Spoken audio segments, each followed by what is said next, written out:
Hello and welcome to the Oddschecker Betting Show. This is your racing weekend preview. I'm your host, George Elek, and it's just the two of us today as I'm joined by Andy Holding as we look ahead to racing across Europe. Ryder Cup weekend, Andy, so it's only right that we're going continental.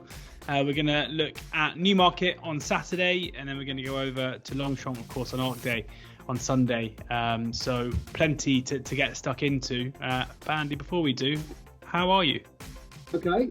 Yeah, looking forward to this weekend, as no doubt you are, and all racing and sporting fans in general. With the Ryder Cup being on, I'm sure you've set your alarm, George, for Friday morning and getting up with a lark. And I don't have to set an alarm. I have a 10-month-old daughter, so I have an alarm. Yeah, I know the feeling. Yeah, ready to go. But I think the first tee shot on Friday is at 6:35, so I think it probably is a case of like getting down there 10 minutes early, getting the coffee on and making sure that, because, I think that first hour is unmissable sport. But this is plenty of unmissable sport across racing this weekend. On Sunday, I'm at my wife's family's kind of gathering where there isn't a single golf fan or racing fan who's going to be there. So how I'm going to get away with watching 12 singles matches of golf and the incredible card at Longchamp, I'm not entirely sure, but we'll work that out and we'll catch up next week and see how I managed it. Let's start with the racing on Saturday at Newmarket. Of course, as ever, we'll be talking through the oddschecker grids, so make sure you do download the oddschecker app where you can find the best prices, bookie offers, free bets, place terms, and Andy's tips straight to the app every single morning of racing. But the Royal Lodge is the opener, so we're going to go through the three group races, graded races, and the Cambridgeshire as well, which are the four first races on the card. We're recording this a bit earlier than usual. We're recording it at kind of 5:45 because we have some plans, personal plans on Thursday. So this is being recorded on Wednesday evening. So before final decks, we have a pretty good idea of who's going to be going, but it comes with a caveat that some of these may come out. But by the time this is released, we will have the knowledge, I guess, of the draw and the decks as well. But Capulet is the 3-1 favourite at this current stage in the Royal Lodge. Ablan is 11-2. Al Musmak is 6-1. Los Angeles 6-1. 7-1. Ghostwriter, Arabic Legend, and Macduff both 10-1 and 16-1. Bar those. Andy. Yeah, cracking start to proceedings. First thing we should say is weather conditions. We're going to be covering Longchamp as well in this podcast, so we'll definitely get a weather update of what it's likely to be over in Paris. Fairly like unseasonably autumnal with the weather they're supposed to be getting there. Looking at Newmarket, it's good to firm already, and even though we've had a little bit of a storm coming through, it's basically touched the west side and not going up towards Scotland and out, and then it's looking like being fairly favourable for the weekend. So I don't think it's going to get much softer than what it is at the moment. Good to firm. With that in mind, you probably might want to be up with the speed here at Newmarket, because that seems to be the tail of the tape over the last couple of years, particularly at this time of year, especially if you get a tailwind as well. I quite like Ghostwriter in this. I'll cut straight to the chase. He was pretty good on debut at Newmarket on the July course early on in the summer, and then he was upped in grade, carrying a penalty in the novice event at Ascot the other day, and once again he jumped out to make all the running, and he fended off a decent field. There was a good gap back to the third. The second made him sort of work a little bit harder than anticipated, but the time figure was really favourable. He actually comes out really favourably on our numbers. He's actually top rated based on that Ascot time figure. And Clive Cox has done quite well with his teals this season. Jasser, of course, winner of the July Stakes at Newmarket itself back in the middle of summer. So he's got a decent bunch of teals, but this fella is tailor-made for this track, i.e. jumping off in front. He stretches out really well. He's got a lovely long stride on him. So I think it'll take a good horse to go by him. Ablan's obviously another one to mention. He won well last time out at Sandown, winning a Group 3, the Solario Stakes. And of course, Capulet represents that Irish form line revolving around Diego Velasquez. That form's not to be sniffed at, but about 8-1 Ghostwriter. I think he can end up being the value in the opener on Saturday. 7-1, I'm afraid, Andy. That is with Coral, a bit of blue around. I think they've been backed all day. Short as 5-1 with Unibet. So you're not the only one that's seen Ghostwriter and thought the price looked too big in the Royal Lodge. Onto the Cheveley Park now, and Relief Rally is the 7-4 favourite. That is standout with Skybet. Jasna's Secret over from France is the 5-1 second favourite. Soprano 11-2. Porta Fortuna 7-1. 14-1 Persian Dreamer. Cherry Blossom, Sacred Angel 16-1. Juniper Berries 20-1. Bar those. Andy, how do you see this? Well, I think we got the right favourite. Yeah, there's no doubt that Relief Rally's been the best filly so far this season over 5/6 fillies. She should really be unbeaten, shouldn't she? Just got nutted by Crimson Advocate in the Queen Mary, whereas she was in front of the stride before and after the line. But she's gained compensation pretty healthily since, won a big sales race at Newbury, showing a really good turn of foot to win that day over 5. Upped in trip for the Lowther in a Group 2 last time out. And again, beat a good collection of the best home contingent and the best in Ireland as well with Cherry Blossom. The form's already worked out really well. Dorothy Lawrence, who was fourth, went on to finish second in the Dick Pool behind Juniper Berries at Salisbury. And of course, Flora Bermuda, who was last of the 8, ran really well at Doncaster next time out. So it is the best form. And providing she gets a good draw on the day, she's definitely the one to beat. But talking to the Dick Pool, I don't know if you remember seeing that race, but Soprano was massively unlucky not to win that. She completely mistimed the start. She fly leapt out the stalls, lost any chance of really technically being involved. I was astonished that she managed to finish third. Her back end work from 2 out was quite incredible. And I still think there's more to come from this filly. In fact, I think she's got better as the year's gone on, even though she hasn't won since on her debut. Her debut actually took place here over this course, over 5 furlongs back in, I think it was May or April. She ran really well in the Albany behind Porta Fortuna. She was doing her best work at the finish again on that occasion. They've decided to come here rather than running the Rockfell over 7, which I think is the right thing to do because it's a more prestigious race. And Ryan Moore's been booked to ride. So if she comes out on other stalls on terms, it's hard, given her track form and her profile, to see her not finishing the first 3. So I'm going to offer up Soprano each way at 5-1 rather than go down the favourite route with that Relief Rally. But I think it's between those two. Have you seen much of the unbeaten French horse, Jasna's Secret? I've got to be absolutely honest with you. No, I haven't, and I should have checked out her form and what she actually did in France to get a kind of like grip and a handle on what she's achieved in comparison to the UK horses. The problem is that none of the horses that she's beaten have been UK or Irish based. Yeah. The 2 races she's won in France, there hasn't been any UK or Irish representation, so it is a very difficult kind of like angle to line her up with what we've got over here. But I do think we've got a decent bunch of 2-year-old fillies over here this year, Relief Rally and Soprano, representing the best form lines. Yeah, indeed. Soprano, 11-2. You're going a bit bigger than the 5s. That's with Bet UK. Soprano each way there in the Cheveley Park. Onto the middle part now, and River Tiber is the 9-4 favourite ahead of, joint favourites. We've got River Tiber and Van Dijk, both 9-4. Task Force is 8-1. Jasur 8-1 as well. Lake Forest 12-1. Elite Status 16. Stardust 16 is 25-1 bar. Yeah, the only issue that you'd have really, if there is one, with Van Dijk would be the ground. He won on good to soft ground first time at Nottingham, then he won on soft ground at Goodwood, and then they took him to the Mornay last time out, Group 1 over in France, again on very soft ground, and he beat River Tiber at fair and square. Now, this will be the first time that he's going to be running on genuine quick service. He has a ton of class, and he's got such a high cruising speed. I don't really see it being a major issue, but if he is going to get beat, it'll be down to maybe the changing conditions, and it might bring other horses into play that you necessarily wouldn't want soft ground like he does. So you'd certainly, if you're a fancier or a fan of River Tiber, be hanging your hat on the ground being quicker on this occasion than it was in France, because as I said, Deauville got beaten fair and square on the day, and of course River Tiber's already proven on fast ground 3 times over, winning the Coventry Stakes prior to that. So it's a difficult matchup between the two. I personally like Van Dijk. I've always been a big fan of him. I backed him when he won the Mornay, and you had to be taken by the way he got that job done. So I'd like to think he'd be able to uphold the form over River Tiber. I do think Lake Forest is worth more than a second look. He was really disappointing when he got beat 2 runs ago. The connections were absolutely mortified that day when he finished flat, 4th of 7 when he was a 3-1 on shot. But they obviously got to the bottom of him because he was good enough to go on to win the Jim Crack at York next time out. And he did it in a very fast time, beating Johan Brahms. who has subsequently run well next time out.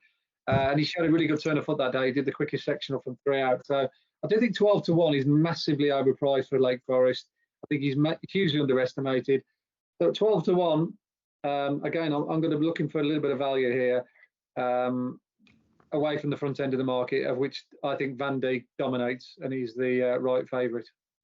Van Dijk of the two, you're getting bookies disagreeing about the two favourites there, with River Tiber 7-4 with Sky Bet Paddy's Betfair Sportsbook, Van Dijk 7-4 with Hills Unibet. But if you shop around on the grids, you can see plenty of firms going 9-4 about both.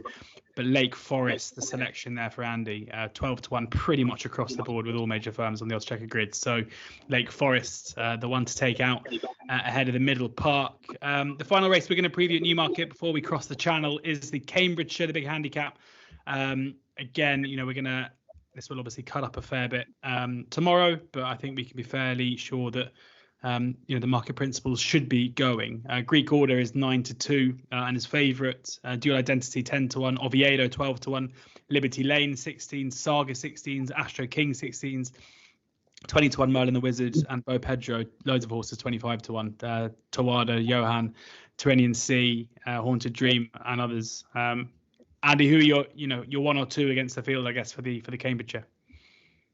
Yeah, just one against the field for me here. I don't normally go down this route, George. I always tend to look for bigger prices. You're putting up the fav.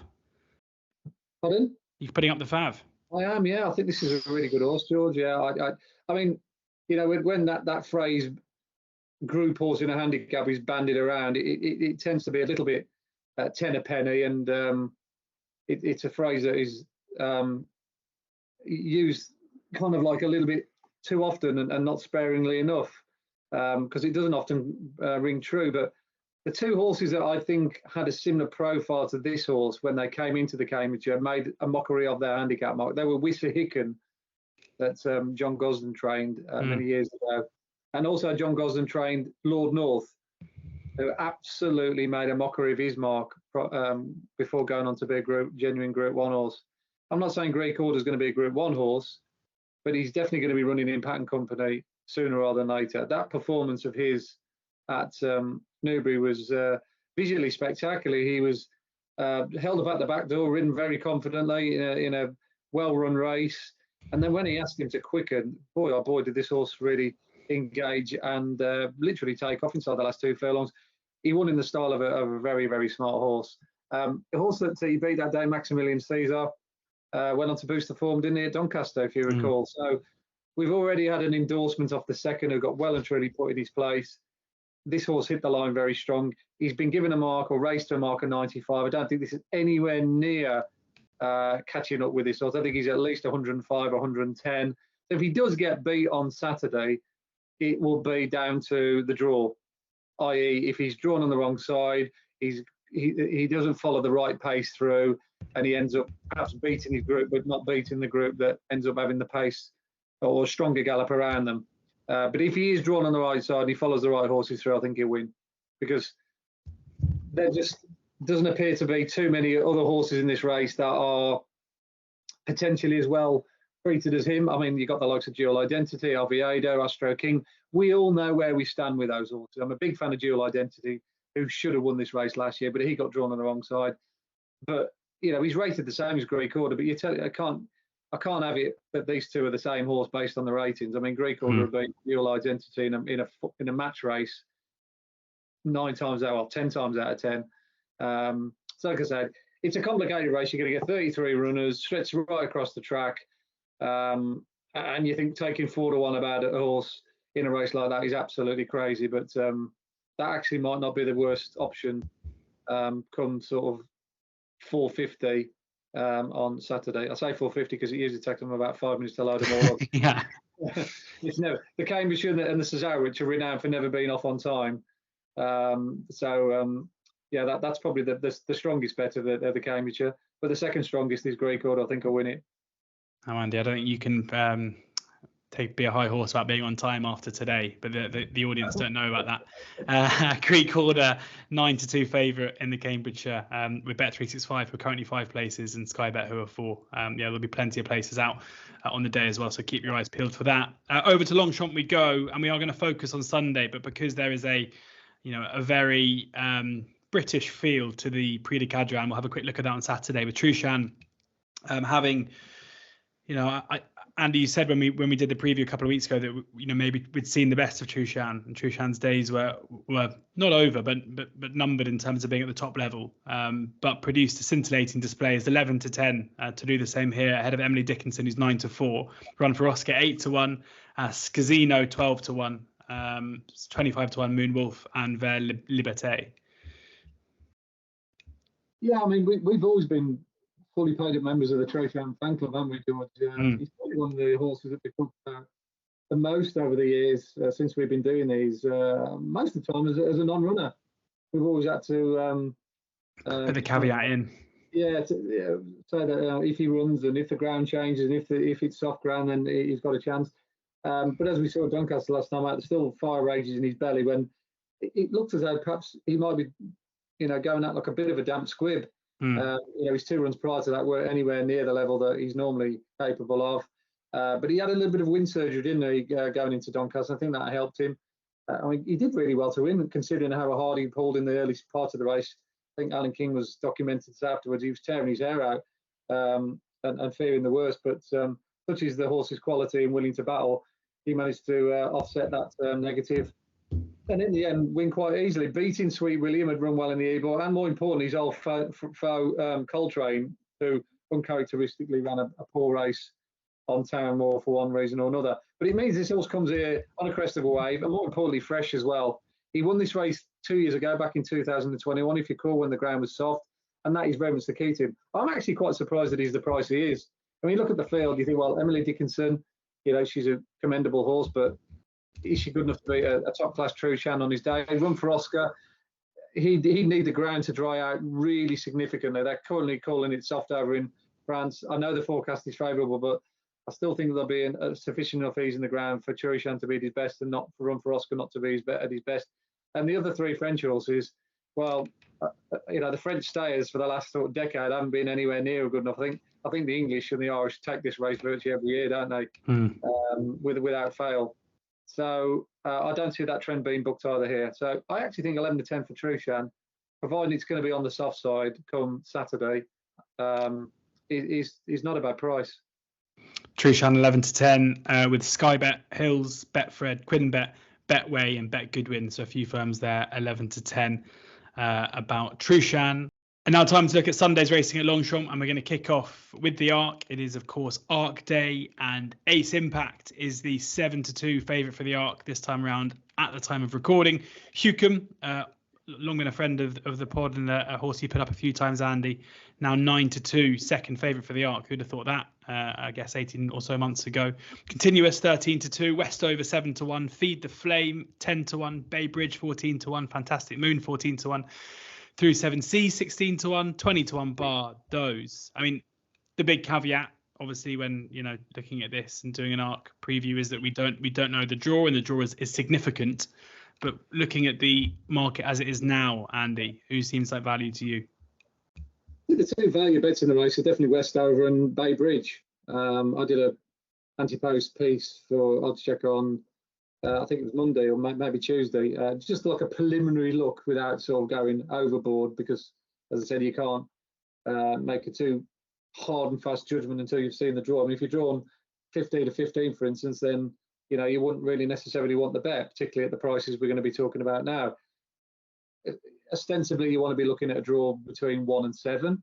I think last year's winner, Alpinista, was drawn 7, if off memory. Most of the winners tend to come from in and around that position. So a lot of this is all supposition until we see the draw. But I think there's a couple of stats out there which suggest that maybe our Ace Impact and particularly Continuous might not necessarily be the sort of supposed good things that they are. I mean, Ace Impact has just been hugely impressive. Everything about his work has looked freakish, to be honest. But he hasn't won over a mile and a half. I think you've got to go back to 1990 to find the last horse that ever won an Arc not running over a mile and a half.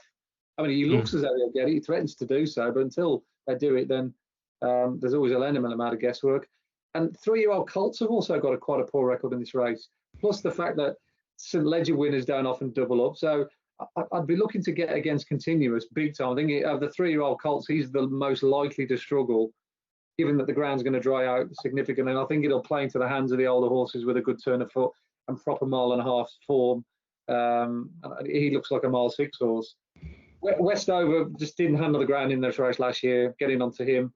The ground was heavy. He handles cutting the ground, but not heavy ground. I thought, he ran as well as could be expected, finishing 6th to Alpinist. It was a perfectly respectable run in a good arc last year. But his body of work since then has been amazing. 2nd to Equinox in that unbelievably good Group 1 out in the desert. 2nd in the King George to Hookham. He's just an ultimate professional. Always runs his race. He won a Group 1 in St. Cloud 2 runs ago. And of course, the Beckett team have just been in a spectacular form all the way through the season. I haven't been a month or a week really gone by when the yard has dipped in form. So he ticks a lot of boxes there. So I do think Westover at 7 to 1 is overpriced. And the other one I mentioned is Bay Bridge, who I think finally Connections worked out that this horse wants a mile and a half.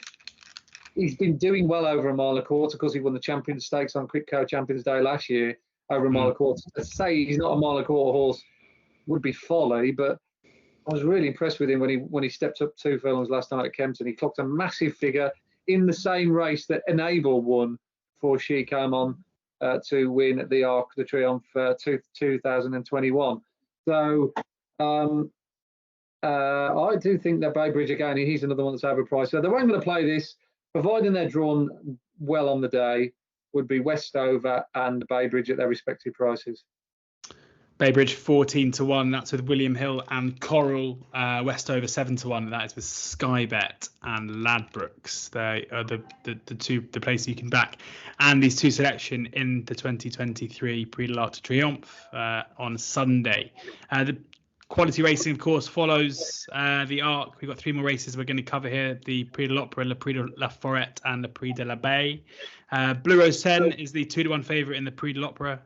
Jana Rose 13 to 2. Jackie O 7 to 1. Lumiere Rock 15 to 2. Al Houston 8 to 1. Rogue Millennium 10 to 1. 16 to 1. Bar. Andy. Yeah, I like the form line between Jana Rose and Lumiere Rock. Jana Rose just got the better of Joseph O'Brien's horse at Deauville 2 runs ago. Lumiere Rock has gone on to win a very good race over in Ireland next time out. I mean, Lumiere Rock's just such a tough mare, and Billy, I absolutely love her. I think she's just almost certain to run a race. So anything each way about Lumiere Rock, I don't think you go a million miles wrong. Again, providing she's drawn nicely on the day. I certainly respect Jana Rose, who has got some really good form on home soil. She ran poorly 2 runs ago. That's her only real blob on a Dan Sky behind Blue Sea and Rose. For some reason, she just didn't really turn up that day. Maybe it was Shanti. Maybe she just didn't act at that particular track. But at Longchamp, she's got a really good record, which I think is key. So yeah, those would be the 2 I'll concentrate on. But at the prices, Lumiere Rock, she's done me a few services on my column so far this season, and I'd probably look to stick with her until proven otherwise. Keep the faith for Lumiere Rock and Joseph O'Brien. 15 to 2 best price. That's for Bet365. Pretty much 7 to 1 across the board. Elsewhere, in the Prix de la Forêt, Kinross is the even money favourite ahead of Sauternes at 5 to 1. King Gold 10 to 1. Fang 10 to 1. Cachet 12 to 1. Honey Girl 16 to 1. 20 to 1. Bar. Yeah, Kinross, I mean, what can you say about him? He's just deadly over 7 furlongs, isn't he? He won this race very easily last year. He comes in here in rattling good form. He's finally worked his way to fitness, hasn't he? He ran in the July Cup when he ran well on ground that didn't suit him, finishing 3rd that day. But since then, he's gone from strength to strength. Of course, winning at York last time out. And so he comes here at fever pitch, really, doesn't he? He's going to get his ground come Sunday, you'd imagine, i.e. a little bit of ease in it. I don't think it's going to be very soft or souple, as they say in France. I think it'll probably be just on the easy side of good, looking at the weather forecast. Because I said we haven't really sort of pressed home what conditions are likely to be, but looking at the forecast, I think looking at 25 to 30 degrees come the weekend over in France, which is very unseasonal. Great for the race goers, by the way. If you're a Brit going over there, you literally can't believe your luck. You certainly won't be packing a Mac or a Brolly. So yeah, Kinross is definitely the one to beat. I'm not going to put it up because I think any fool could put him up at even money. I do think Saturn is the obvious each way alternative, and that's probably where I'd go if I was looking for an each way bet. I was hugely impressed with her when she won last time out. She had a really good turn of foot. Funnily enough, I did these sort of back end sectionals on that race. So I was just curious to see what horses were really good on that day. There was Horizon Door who won a mile and a quarter race, and I wanted to see how he fared compared to Saturn. And Saturn, who beat Big Brock, who's obviously the benchmark to that form, quite readily. Saturn actually clocked a really good sectional from 3 out where I was doing them. So I have got a little bit of added knowledge on Saturn when normally I wouldn't have done. So I would suggest to all UK punters that you respect her or don't respect her at your peril. So I'd go with her each way at 5-1 rather than back Kinross at even money, even though he's the one to beat. So turn 5-1 pretty much across the grid there for Andy each way against Kinross. Andy, do you know what Saturn is? No. It's like a sweet pudding wine from France. Okay, I mean that means you might have dabbled in that, or your French A level is just still burning. No, it definitely wasn't taught in French A level. I didn't do French A level, but I've drunk it before, and nice. Yeah, it's all right. It's not too bad, to be fair. If you're out for a bit of sweet wine with your pudding, I could recommend it. So hopefully, maybe if Sauterne wins, Andy, you can buy yourself a nice bottle. You have a bottle of that in your drinks cabinet? There's none of my drinks cabinet. No, my drinks cabinet at the moment is empty. Sadly, we're just moving house. So maybe I'll invest in some Sauterne. I don't think I'd really drink it. Well, if anyone's listening, that knows you well, that's your Christmas present sorted. Perfect. I think there are other things I'd prefer. You're now going to get a dozen bottles of Sauterne. I think I'd prefer to have non-sweet wine. If anyone's going to buy me any wine, just get me a nice bottle of claret would be perfect.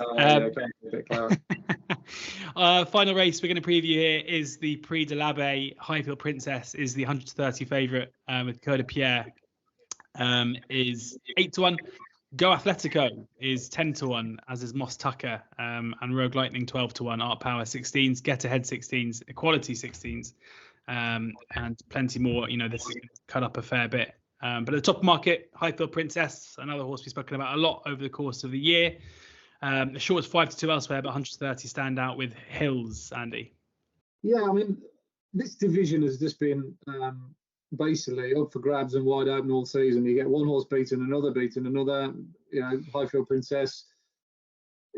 She's contrived to get beat at short price favourites on the last 2 runs. So she's probably not the filly that everyone's sort of made her out to be, even though she's hugely likeable and commendable. This race is just a funny race year in, year out because you often get funny results in it. The draw of all the races here, and I'm going to stress this, of all the races run at Longchamp over that weekend, this is the biggest draw bias of the entire weekend. Don't back a double figure stall position draw here. You will lose your money. I guarantee you that. You've got to be drawn between 1 and 7. Unfortunately, we don't obviously not knowing the draw. Whatever I say here might mean absolutely nothing. But providing that Moss Tucker doesn't get a really stinky draw, which he did last year, I think he's going to go very close to winning this. Ken Condon has done almost miracles with this horse. He's worked his way through the ranks on handicaps. He's now dining at the very top table, deservedly so. He's not just good on home soil as well. I mean, when he won at the Curry the other day, he beat the best around, Highfield Princess was even money favourite. Art Power was 4 for 4 at the track, and he absolutely bolted up. He always could be nominated the winner from a long way out, and it's not for the first time he's punted above his weight. He would have won this race last year standing on his head had he not missed the break and got a bad draw. I think he was drawn 13 of 17 or whatever it was. He completely flopped out the stalls, and he ended up finishing 5th. And I remember writing in my notes, I put a big ring around him, the Labbe 2023. And his campaign couldn't have gone any smoother. He comes here in the form of his life. And as I said, if he gets a good draw on the day, a low figure draw, then he's going to be very, very difficult to beat. So you can either take a chance now and take the 10-1 that he gets a good draw and then you're into a good thing, or just wait for the day and take slightly shorter odds knowing that, you have got a really good draw. Again, a lot depends on the conditions on the day. If they are very, very soft, I don't think it's going to be. You could certainly give Vadream a chance. I think Vadream, when she gets her conditions, i.e. soft or heavy ground, she's absolutely mustard. But looking at the weather forecast, I don't think it's going to quite be ideal for Vadream. But she would be very tempting if they would to have a drop of rain or two. But whatever the conditions are, good to firm, good to soft, heavy. Moss Tucker will handle the ground. He just needs a good draw. Moss Tucker, save the best till last. It sounds like keep an eye on that draw. 10-1 best price with Coral, with Betfred, with Betway, and with Ladbrokes. And Vadream is 50-1. So maybe worth chancing with Paddy Power and the Betfair Sportsbook. Thank you very much to Andy for sharing his thoughts and tips and insight this Wednesday evening ahead of a great weekend's racing at Newmarket and at Longchamp and elsewhere as well. Thank you guys for listening or watching the show. Treat yourself to a nice glass of Sauterne this evening and subscribe to the Oddschecker YouTube channel, where you can find plenty more preview content, Racing Weekly every Monday as well. And the guys will be looking back over a brilliant weekend of racing and analysing the ARC and plenty of other results over the course of the weekend. So thank you very much for taking the time to listen or to watch this. We'll see you again soon. Enjoy the racing and please ensure that you're gambling responsibly.